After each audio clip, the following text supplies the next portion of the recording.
Good morning, everybody. This is the evangelist Langford Stevens III. God bless you. God bless you. Happy New Year to everyone in 2021 that made it across the threshold God has laid down.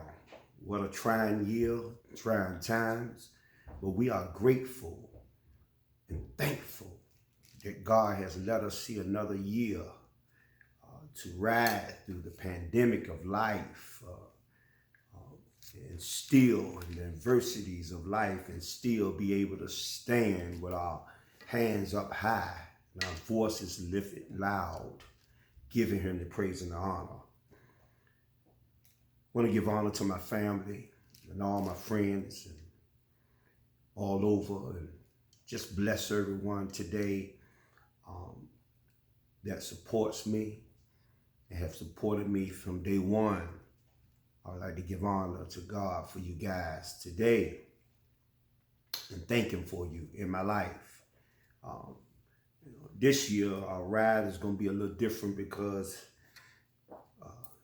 it's already done in 21, as I said, on our New Year's Eve message. And I wanted to go a little deeper this year because we have now went to a point where some of us have graduated off of milk and now is ready for the solid food of the word.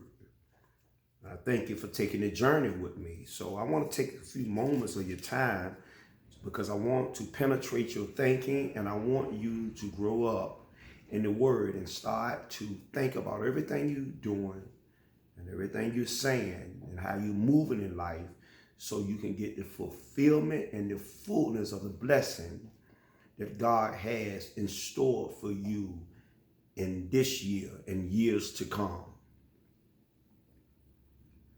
Today I'm going to be talking about doing right, but talking wrong. Doing right, but talking wrong. We're going to examine some scriptures today that can prove that even though you may be doing right, but if you're talking wrong, you're still not going to get the fullness of the blessing. You might just stay at entry level on your blessing. Now, I don't know about you, but I want to not only do right, I want to talk right. And see, I must realize that my thoughts,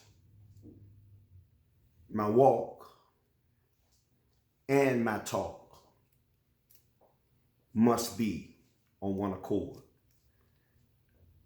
Turn with me real quick to, I got a couple of scriptures that I'm going to get on today.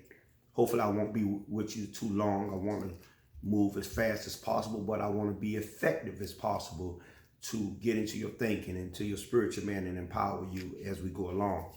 Let's go to James first. The book of James, chapter 3. Remember the subject is doing right, but talking wrong. James chapter 3, and I want to start at verse 5. Verse 5. And I'm going to read verses 5 through 10. And it reads, even so the tongue is a little member and boasts great things. See how great a forest a little fire kindles. And the tongue is a fire, a world of iniquity. The tongue is so set among our members that it defiles the whole body, and it sets on fire the course of nature,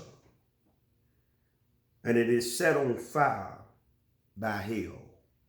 Verse 7, for every kind of beast and bird and reptile and creature of the sea is tamed and has been tamed by mankind, but no man can tame the tongue. It is an unruly evil, full of deadly poison. With it we bless our God and Father, and with it we curse men who have been made in the similitude of God. Last verse, verse 10. Out of the same mouth proceed blessing and cursing. My brethren, these things ought not to be so. I want to flip over here to Proverbs chapter 18, and I want to read verses 18 and verse 21. 21 says, death and life are in the power of the tongue, and those who love it will eat its fruit. If I can bring a subject today, like I said, is doing right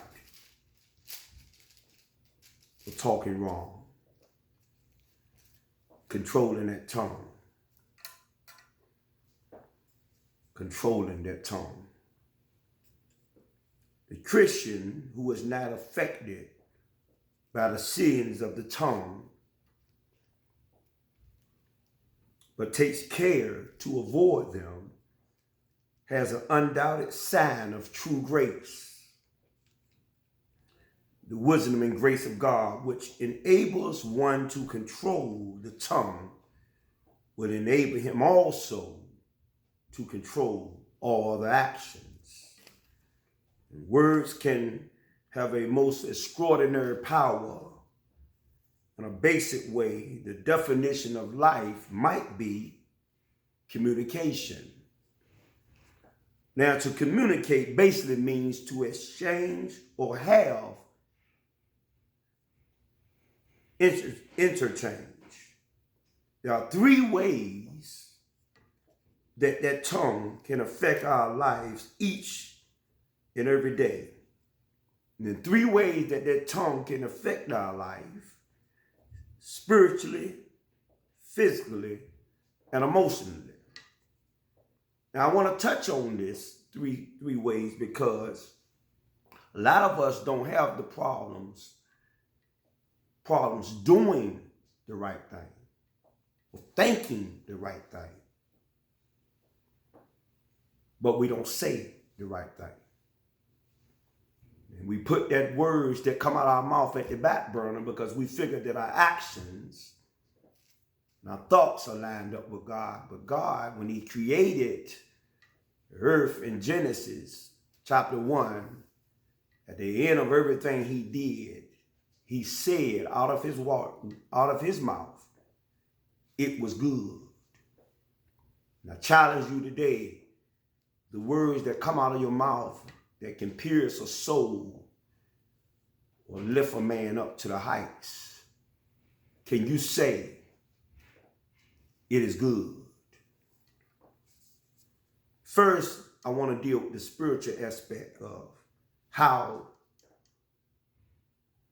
the tongue affects us spiritually. I want you to listen closely. What our tongue produces has eternal implications, for it reveals what is in our heart. Jesus said that the good man brings good things out of the good stored up in him, and the evil man brings evil things out of the evil that's stored in him. That's found in Matthew 12 and 35. That men would have to give account on the day of judgment for every careless word they have spoken. Even God realizes and lets us know that even when we come before him, it is the words that we speak in truth that will determine our fate on judgment. In and of ourselves, we are utterly unable to tame the tongue because it is a restless evil, full of deadly poison, like James said. A tongue under control is a mark of the Spirit's power. And by your words, you will be acquitted, and by your words, you will be condemned. Realize that it is not what you're doing. It is what you're saying that comes to the forefront of God. So your deeds, sometimes they're good, sometimes they're bad. And men figure, if I'm a Christian, you got some folks around here that's Christians, and we all, listen, I'm not talking at you, I'm talking with you, because we all have been found guilty of doing the right thing, but saying the wrong stuff.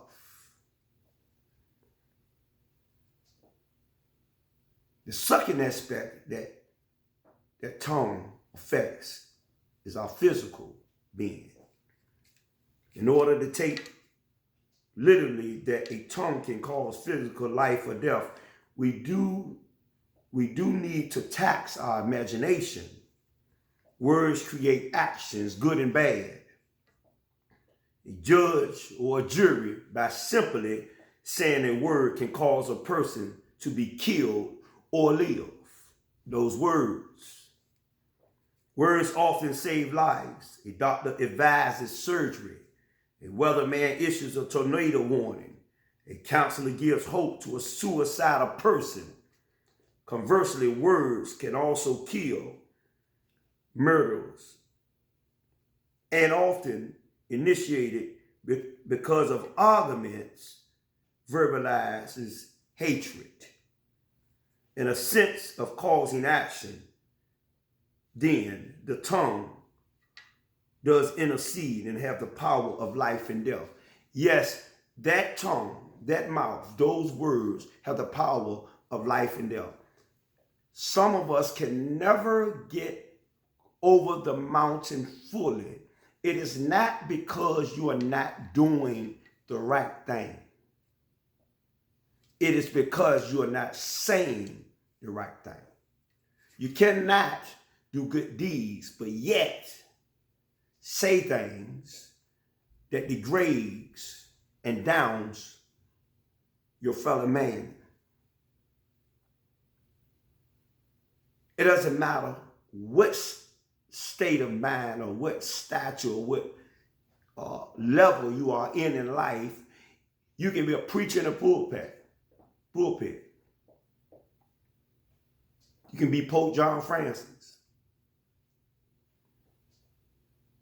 You can be some of the greatest leaders in the world. But when you are in the face of the public and you're doing the right things, but yet to some people, you're saying the wrong stuff. You're still hindering your life, and you're being deceived by the enemy because your deeds before men look great. Some of the greatest athletes in the world have fell off because of what they're saying, not because how they playing. It's very true that the physical is affected by the tongue,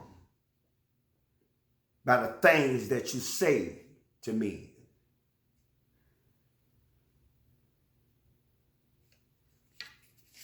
The third aspect I want to speak on is the emotional effect that the tongue has on our lives. Emotions are powerfully affecting, yet are vulnerable to injury. Now, James describes the tongue as a fire in James 3:6,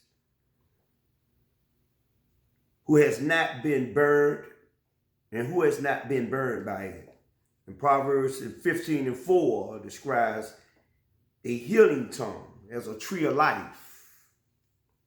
As much as love is an action, what would romance be without words? You can't even get a husband or a wife or boyfriend or girlfriend, even a job, an opportunity, without saying the right words. Let me take a sidebar. You ever met somebody, but you observe them in their day-to-day activities? And it might be a boss, a supervisor looking at a laborer.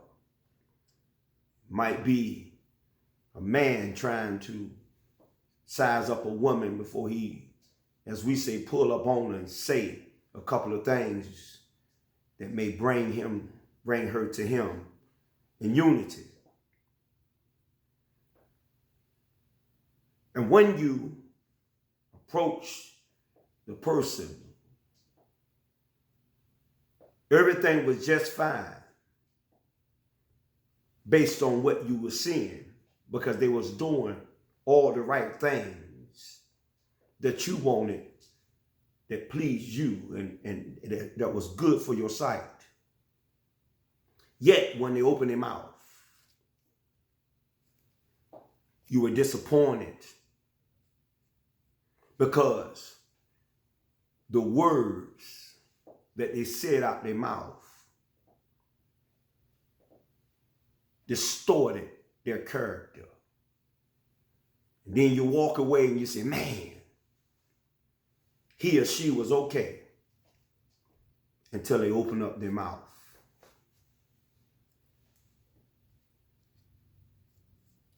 Encouragement often comes through spoken words, but so does discouragement. Reckless words pierce like a sword. In Proverbs 12:18, the wound is emotional and it is deep. What we say can have a profound effect. What we say can have a profound effect on others. I found that God made us expressive beings, so we are nearly lost without communication. Therefore, we are commanded by God to control the tongue and keep it from evil, and your lips from speaking lies. Psalms 34:13. Our speech should consistently honor the Lord and Father. And with it, we curse men, as he said, and who have been made in the likeness of God. And out of the same tongue, he said, praise and cursing. And brothers and sisters, James said, this should not be. I need you to realize that your walk and your thoughts and your talk must all be on one accord to manifest the blessings, the fullness of the blessing, that you may not lack anything. I need you to realize that your talk can bring shame on your walk with God and what you say to people. And it's not always the people on the outside, is what you say to the people on the inside, that still hinders your blessing. And we need to rearrange our thought process and line our walk up with what we say out of our mouth. Because if you are a successful person in life, in the fullness, you need to talk right. You don't need to just walk right. God knows your thoughts. That's all good. God looks at your walk. But what are you saying out of your mouth? Because what you're saying is going to be a hindrance or a blessing.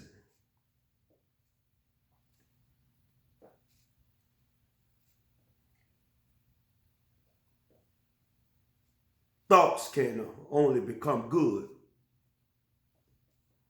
from your talk.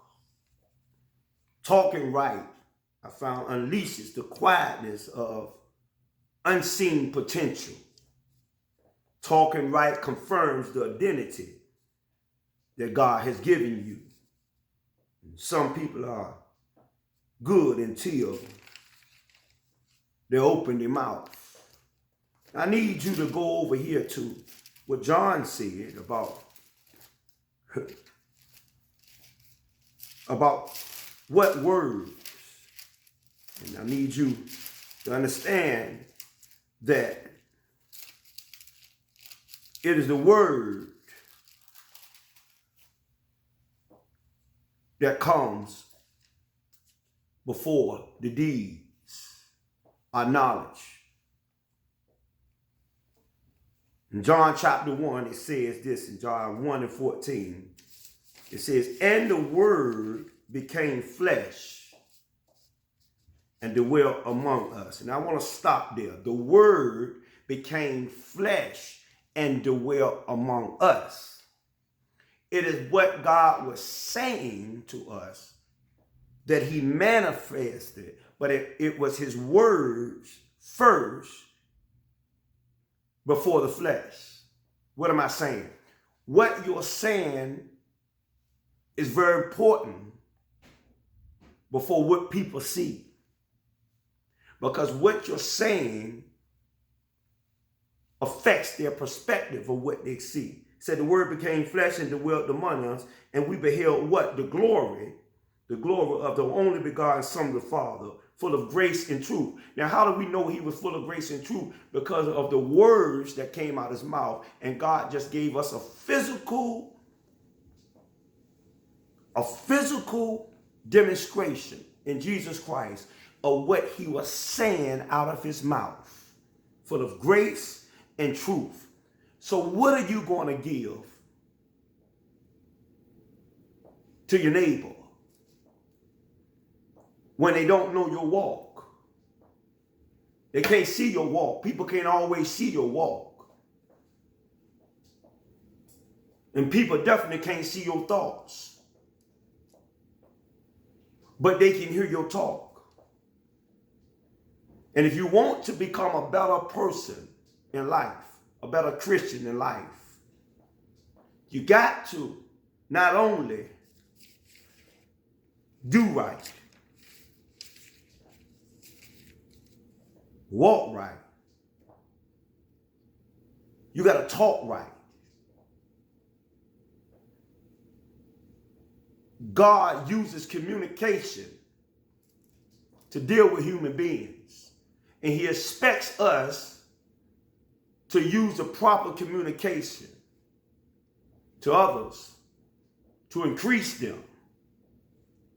He don't care about how many good deeds you're doing. If you're saying the wrong things, what you're doing doesn't matter. I need you to focus in 2021 on not only thinking right, not only lining your walk up with God, but lining your talk up. And don't have selective compliments where you dog those you know and lift up those you don't know. All of us need improvement. And if someone offends you and you don't like what they're saying, it's better for you not to say anything and try with your wholeheartedness to walk away, because your words still affect those around you. Your words can be a barrier that causes you to miss your blessing. It's others that can do what you do and better than what you can do it.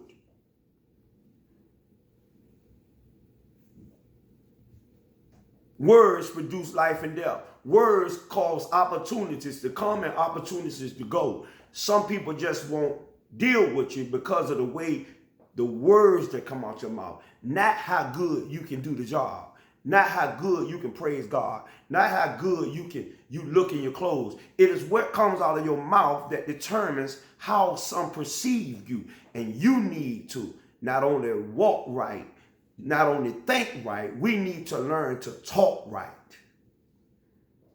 I don't know about you, but all of us seem that we are a work in process. And I'm going to take 2021 and I'm going to continue not only try to walk right with God, not only to try to line my thoughts up with God, but I'm going to do wholeheartedly to talk right to people, and not just on YouTube.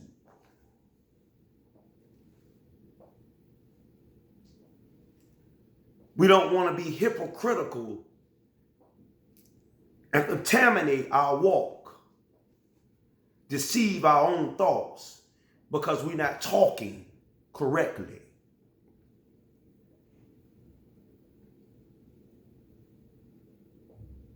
Let's line it up.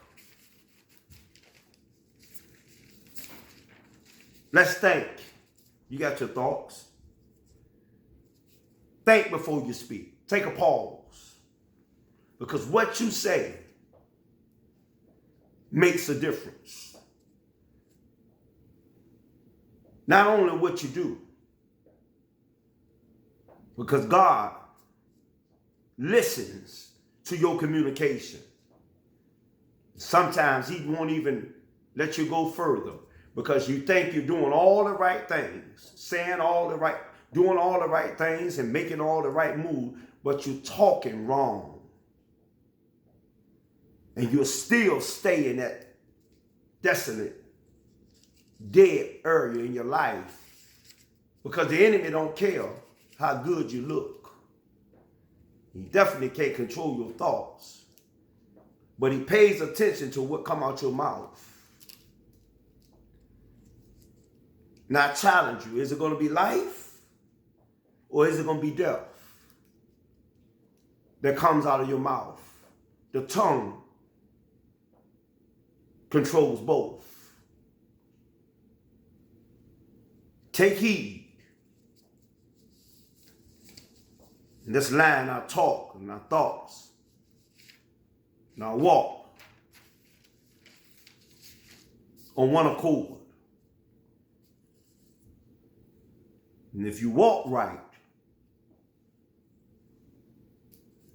and you talk right and your thoughts are right, there's nothing that you cannot get accomplished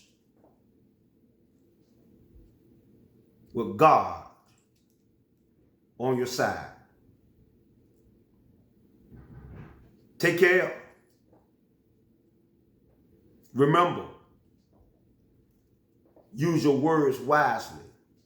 Use them to lift up those who are made in the image of God, whether they saved or not. Because it's your words that will determine your destiny. God bless you. And may heaven smile upon you. Until I see you again, take care.